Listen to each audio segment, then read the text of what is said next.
Welcome back to the Runpreneur vlog, and today we're going to be talking about the official Runpreneur Challenge launch as we are live today. So the Runpreneur Challenge, the vlog is part of the challenge, which is to raise £1 million for children's charities by run vlogging on consecutive days the distance of one lap around the world. It is a staggering 40,075 kilometres. It's going to take somewhere in the region of 11 years to accomplish, so I will be committing to running whilst vlogging a minimum of 5 kilometres every single day, and I'm even going to do it barefoot style. So if you want to find out how to support the channel and challenge, please check out the links in my bios where you can find out how you can support it financially and non-financially, and let's get started.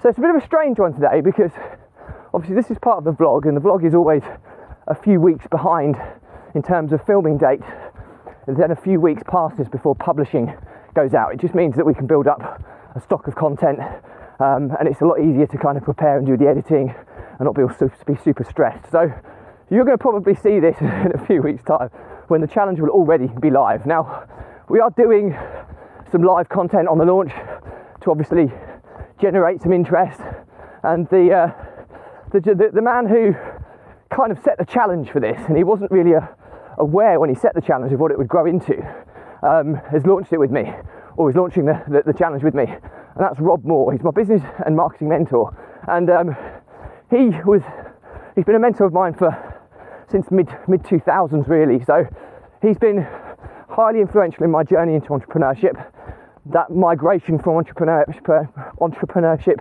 to serial entrepreneurship, and he also was the one who set me the marketing challenge to create content every day for a year, which ultimately turned into this crazy run vlogging challenge of running around the world to raise £1 million for children's charities. So he's launched it with me, and it was he's a super successful guy.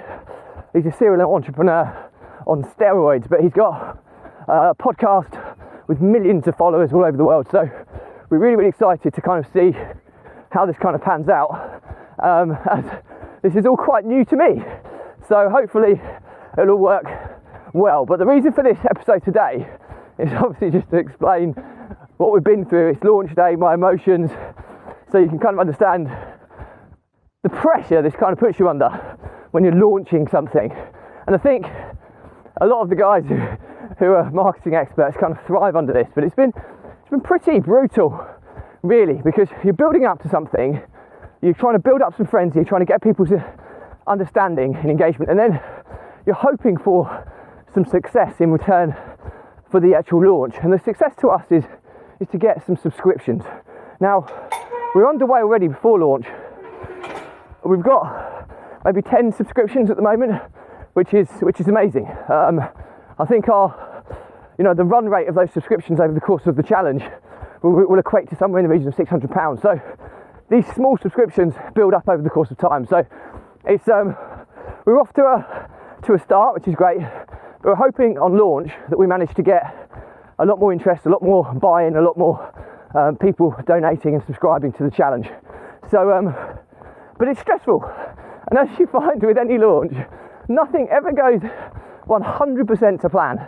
And the kind of issues we faced on this one is obviously the timing of the launch, when to best do it, the build-up content that has to go out every day to kind of build up a frenzy.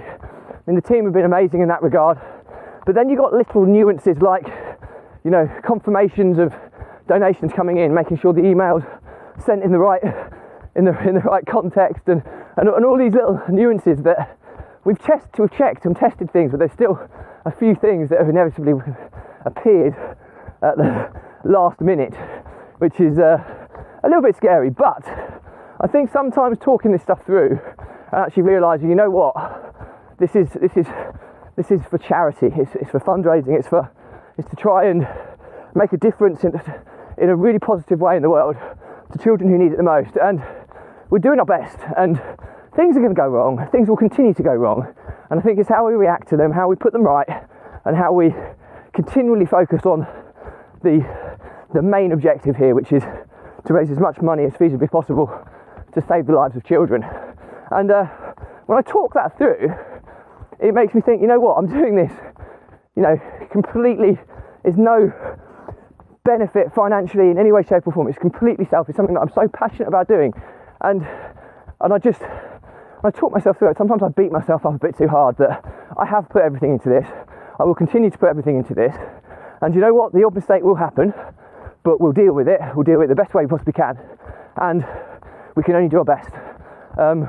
The head teacher at my children's school, primary school, he has a saying which they hate. I think it's really, really good. It's be the best version of you. And that's all I can be. That's all my team can be. And that's ultimately what we'll be leaning on, the best version of many people to try and help this challenge.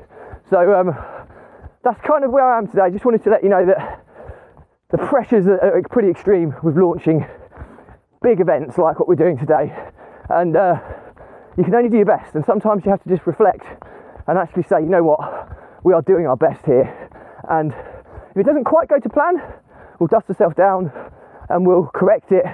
And then for the next launch that we do as part of the challenge, because the challenge is going to be a series of launch after launch after launch, as we keep pushing to raise more and more money, we'll do the next one a little bit better, and the one after that a little bit better.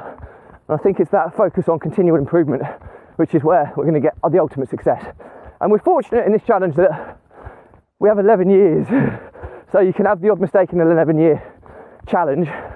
It's not like it's just one day, one event. That would be even more extreme pressure. So the moral to the story today is that launches and things with really hard deadlines creates extreme pressure for you and your team, and all you can ultimately do is your best. If you do your best, when you come to analyse it, you can't be too critical of how things go, and you need to look at what worked, what didn't work, and then correct the things that didn't work for the next one and go again. So that's pretty much it from me today. Hope that resonates with some of you and is helpful in some way. But as you can see, I've probably got more grey hairs over the past few weeks than I had before. Either that or this challenge is so long I'm just getting older, which clearly is also the case. So I'll leave you with, as always, stay positive, stay happy. And before I go, the challenge is live. We are open to donations. So please check the links in my bios, which take you to the Runpreneur Challenge website, where you can find out all about it. You can find out what our mission is, and you can find out how you can support it. Any support is greatly received. We're just about to launch a marketing campaign, Caffeine for Kevin, because if people can donate just one cup of coffee a month, okay, it might be £2, okay, most people can afford that. I won't get to drink that coffee, but the analogy is that will give me a caffeine boost, knowing that somebody is donating that money to the value of a cup of coffee, which is going to help go towards changing a child's life, which gives me that caffeine boost from a metaphoric perspective to continue running. So Caffeine for Kevin, you're going to see a lot of, and let's see how many cups of coffees I can get donated to me to keep going, because it's a long and hard challenge. Stay positive, stay happy. I'll see you tomorrow.